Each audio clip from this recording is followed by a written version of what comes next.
যদি আপোনাৰ ছালখন মসৃণ উজ্জ্বল আৰু স্পটলেছ তেতিয়াহলে আপোনালোকে মুখত আৰু বেলেগকৈ মেকআপ কৰাৰ প্ৰয়োজন নাই কিন্তু এই ধুনিয়া ছালখন পাবলৈ ইমান সহজ নহয় তাতে আকৌ এতিয়া ঠাণ্ডা দিন এই ঠাণ্ডা দিনত আমাৰ স্কিনখন ড্ৰাই হৈ থাকে বাবে স্কিনৰ উজ্জ্বলতা নোহোৱা হৈ যায় স্কিনখন কলাও পৰি যায় স্কিনখন ফাটে খহটা হৈ যায় এনে ধৰণৰ সমস্যাবোৰ স্কিনত আহে সেই কাৰণে ছালৰ শুকানতা দূৰ হ'বলৈ ছালখন মসৃণ হ'বলৈ উজ্জ্বল হ'বলৈ বগা হ'বলৈ কোমল হ'বলৈ আজি মই আপোনালোকলৈ লৈ আহিছো এই নাৰিকল তেলৰে খুব বঢ়িয়া এটা ৰেমেডি এই ঠাণ্ডাৰ দিনত স্কিনৰ ড্ৰাইনেছটো দূৰ কৰিবলৈ হলে বজাৰৰ পৰা বিভিন্ন ধৰণৰ ক্ৰীম ময়শ্চাৰাইজাৰ ফেচিয়েল কিট ব্যৱহাৰ কৰিলে কোনো ধৰণৰ পাৰ্মানেন্ট ভাল ৰিজাল্ট পোৱা নাযায় কিন্তু এই নাৰিকল তেলে সহজে আপোনাৰ ছালৰ ৰূপটো সলনি কৰি দিব পাৰিব আৰু এই নাৰিকল তেলটো আমাৰ সকলোৰে ঘৰত উপলব্ধ এই নাৰিকল তেলটো কোনটো সিজনত কেনেকৈ ব্যৱহাৰ কৰিব লাগে সেইটো সঠিকভাৱে জনাটো বহুত জৰুৰী নাৰিকল তেলৰ আজিৰ এই ৰেমেডিটো আপোনালোকে সপ্তাহত 2 বা 3 দিনকৈ লগাব পাৰিব এক সপ্তাহ লগোৱাৰ পাছতে আপোনালোকে স্কিনখনত খুব ভাল এটা পৰিৱৰ্তন দেখিবলৈ পাব এতিয়া মই আপোনালোকক নাৰিকল তেলৰ এই ৰেমেডিটো বনাই দেখুৱাম আৰু বনাই দেখুৱাৰ আগতে আপোনালোকলৈ এটা ৰিকুৱেষ্ট আছে আপোনালোকে যদি মোৰ এই ভিডিওটো ভাল পায় ভিডিওটো এটা লাইক কৰিব মোৰ চেনেলটো সাবস্ক্ৰাইব কৰি ল'ব আৰু ওচৰতে থকা বেল আইকনটো প্ৰেছ কৰি দিব তেতিয়া মই আপলোড দিয়া সকলোবোৰ ভাল ভাল ৰেমেডি আপোনালোকে মিছ নকৰাকৈ চাবলৈ পাব তে আহক নাৰিকল তেলৰ এই ৰেমেডিটো কেনেকৈ বনাব লাগে চাওঁ বলো এতিয়া মই আপোনালোকক এই ৰেমেডিটো বনাই দেখুৱাম এই ৰেমেডিটো বনাবলৈ প্ৰথমে মোক লাগিব এয়া নাৰিকল তেল আৰু নাৰিকল তেলটো মই এতিয়া এচামুচৰ জোখাৰে লম এয়া অকনমান বেছিকৈ পৰি গল হেকন মই বাও আতৰাই লম এতিয়া মই এচামুচৰ জোখাৰে এয়া নাৰিকল তেল লৈ লৈছো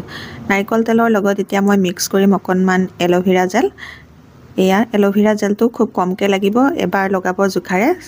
এচামুচৰ 4/1 ভাগ ললেই হ'ব এতিয়া মই নাৰিকল তেলৰ লগতে এলোভেৰা জেলটো ভালকৈ মিক্স কৰি লম মিক্স কৰোতে আপোনালোকে দেখিব একদম ক্ৰীমৰ নিচিনা বনি যাব যেতিয়া ক্ৰীমৰ নিচিনা বনিব তেতিয়া আপোনালোকে ভাবিব যে এটো ভালকৈ মিক্স হৈ গল এতিয়া মিক্স হৈ যোৱাৰ পাছত এয়া মই লৈছো পিঠাগুৰি আধা চামুচ পিঠাগুৰি আমাৰ স্কিনৰ কলা ডাৰ্ক স্পট দূৰ কৰিবলৈ স্কিনখন বগা কৰিবলৈ স্কিনৰ বহুত সমস্যা দূৰ কৰিবলৈ সহায় কৰে এতিয়া মই পিঠাগুৰিটো ভালকৈ ইয়াৰ লগতে মিক্স কৰি ললো মিক্স কৰোতে দেখিব আপোনালোকে একদম ক্ৰীমৰ নিচিনা বনি যাব এতিয়া ইয়াৰ লগতে মই মিক্স কৰিম অকনমান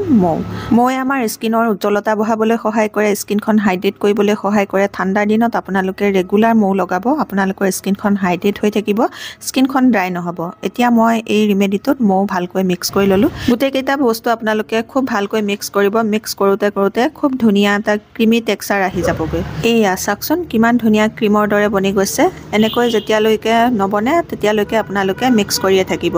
এতিয়া এটো ৰেমেডি তৈয়াৰ হৈ গল তৈয়াৰ হৈ যোৱাৰ পাছত এই ৰেমেডিটো লগোৱাৰ আগত আপোনালোকে মুখখন কেনেকৈ সাফা কৰিব লাগিব হেতু দেখুৱাম আৰু ৰেমেডিটো লগোৱাৰ পাছত মুখখন ধুই আপোনালোকে স্কিনখন ড্ৰাই নহবৰ কাৰণে ঠাণ্ডা দিনত স্কিনখন গ্লো কৰিবৰ কাৰণে কি লগাব লাগিব হেতু দেখুৱাম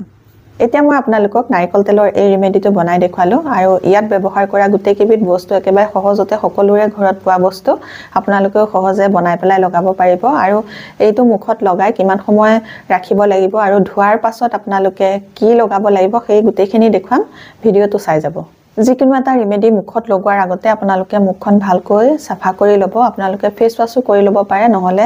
অকনমান নাৰিকল তেল অকনমান গোলাপ জল মিক্স কৰিব মিক্স কৰি মুখত লগাই 2-3 মিনিট ভালকৈ মুখখন মাসাজ কৰিব এনেকৈ মাসাজ কৰিলে আপোনালোকৰ স্কিনত থকা যিবোৰ ধূলি বালি লেতেৰা প্ৰদূষণ সেইবোৰ দূৰ হ'বলৈ সহায় হ'ব আপোনালোকে ঠাণ্ডাৰ দিনত বেছিকৈ মুখত ফেস ওয়াশ লগাই নাথাকিব বেছিকৈ ফেস ওয়াশ লগালে আপোনালোকৰ স্কিনখন খুব বেছিকৈ ড্ৰাই হৈ যাব স্কিনখনৰ উজ্জ্বলতা একেবাৰে নোহোৱা হৈ যাব সেইকাৰণে আপোনালোকে ঠাণ্ডা দিনত মুখখন সাফা কৰিবলৈ নাৰিকল তেল গোলাপ জল মিক্স কৰিও মুখখন সাফা কৰি ল'ব পাৰে নহলে কেঁচা গাখীৰৰ লগত অকনমান নাৰিকল তেল মিক্স কৰিও মুখখন সাফা কৰিব পাৰে নহলে আপোনালোকে অকনমান মৌ আৰু নাৰিকল তেল মিক্স কৰিও মুখখন সাফা কৰিব পাৰে এনেকৈ যদি আপোনালোকে স্কিনখন নাৰিকল তেলৰ সহায়ত সাফা কৰে তেতিয়া হলে স্কিনখন ড্ৰাই হৈ নাযাব এনেকৈ 2-3 মিনিট মাসাজ কৰি স্কিনখন সাফা কৰি লোৱাৰ পাছত এখন টাৱেল তিয়াই লৈ পানীত তিয়াই লৈ মুখখন ভালকৈ মুছি লব আজি মই দেখুৱাৰ নিয়মেৰে আপোনালোকে নাৰিকল তেল মুখত লগালে স্কিনখন গ্লো হ'ব স্কিনখন টাইট হ'ব কলা ডাৰ্ক স্পট দূৰ হ'বলৈও সহায় হ'ব ইয়াৰ পাছত এই ফেস পেকটো মুখত লগাব লগাওতে আপোনালোকে প্ৰথম লেয়াৰটো অলপ পাতলকৈ লগাই ল'ব এনেকৈ ভালকৈ লগাব মই অকনমান চকুত সোমাই যোৱা নিচিনা হৈছিল আপোনালোকে চকুত সোমাবলৈ নিদিব ভালকৈ লগাব এতিয়া ফেস পেকটো মুখত ভালকৈ লগাই ললো লগাই লোৱাৰ পাছত এতিয়া মই মাসাজ কৰিম 2 পৰা 3 মিনিট মাসাজ কৰোতে এটা কথা ধ্যান ৰাখিব খুব লাহে লাহে বেছি প্ৰেছাৰ নিদিয়াকৈ আপোনালোকে সাৰ্কুলাৰ মোচনত মাসাজ কৰিব এনেকৈ আপোনালোকে এই নাৰিকল তেলৰ এই ৰেমেডিটো লগাই যদি মুখখনত মাসাজ কৰি দিয়ে মাসাজ কৰি দিলে আপোনালোকৰ স্কিনত লাগি থকা যিবোৰ ডেড স্কিন সেল শুকাই থকা ছাল সেইবোৰ দূৰ হ'বলৈ সহায় হ'ব স্কিনখনত মাসাজ কৰাৰ কাৰণে ব্লাড সাৰ্কুলেশন হ'ব আৰু ব্লাড সাৰ্কুলেশন হ'লে আপোনালোকৰ স্কিনখন টাইট হ'বলৈ গ্লো হ'বলৈ সহায় হ'ব 2-3 মিনিট মাসাজ কৰি লোৱাৰ পাছত আপোনালোকে আকৌ ডাঠকে এটা পলেপ ওপৰতে লগাই দিব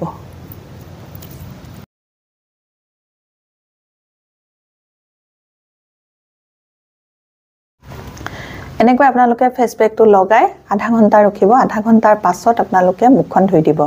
মুখখন ধোৱাৰ পাছত আপোনালোকে কি লগাব লাগিব হেতু মই মুখখন ধোৱাৰ পাছত আপোনালোকক দেখুৱাই আছো ৰেমেডিটো লগাই ৰখোৱা আধা ঘন্টা হৈ গল আধা ঘন্টাৰ পাছত এতিয়া মই টাৱেলখন আকৌ এবাৰ তিয়াই লৈ মুখখন ভালকৈ মচি লৈছো মচি লোৱাৰ পাছতহে মই আকৌ মুখখন ঠাণ্ডা পানীৰে ভালকৈ ধুই দিম প্ৰথমতে এনেকৈ আপোনালোকে এখন টাৱেলৰ সহায়ত মুখখন মচি ল'ব এতিয়া মই আধা ঘন্টাৰ পাছত মুখখন ধুই আহিলো মুখখন ধুই অহাৰ পাছত আপোনালোকৰ স্কিনখন যেতিয়া চুই চাব খুব কোমল কোমল লাগিব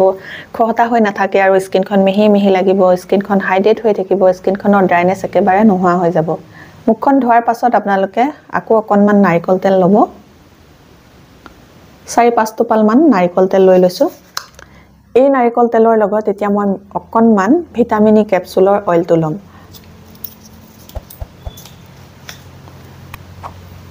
ভিটামিন ই কেপচুলৰ অইলটো আপোনালোকে 2 টোপাল ল'ব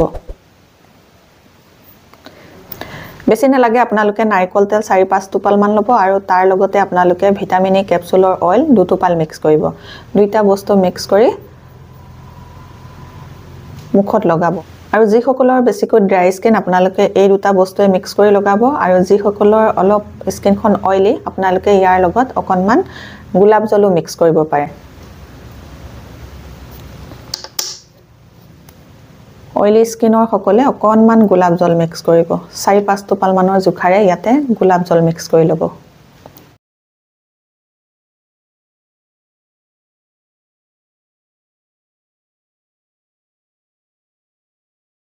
লগাই লোৱাৰ পাছত আপোনালোকে স্কিনখন ভালকৈ 1 মিনিট মাসাজ কৰি দিব যাতে স্কিনতে ভালকৈ এখিনি এবজৰ্ব হৈ যায়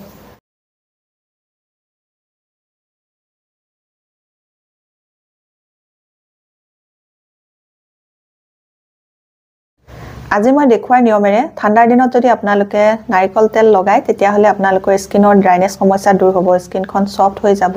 স্কিন কলা পৰা সমস্যা দূৰ হ'ব স্কিনখন কোমল হ'বলৈ সহায় হ'ব বগা হ'বলৈ সহায় হ'ব আজিৰ এই নাৰিকল তেলৰ ৰেমেডিটো ইমানেই আছিল যদি আপোনালোকে এই ভিডিওটো ভাল পাইছে ভিডিওটো এটা লাইক কৰি মোৰ চেনেলটো সাবস্ক্ৰাইব কৰিব আৰু আপোনালোকৰ ফ্ৰেণ্ড সাৰ্কুলৰ লগত এই ভিডিওটো শেয়াৰ কৰি দিব নতুন এটা ভিডিওৰ সৈতে নতুন এটা বেলেগ টিপছৰ সৈতে আপোনালোকৰ মাজলৈ আকৌ আহিম তেতিয়ালৈকে নমস্কাৰ আজিলৈ আহো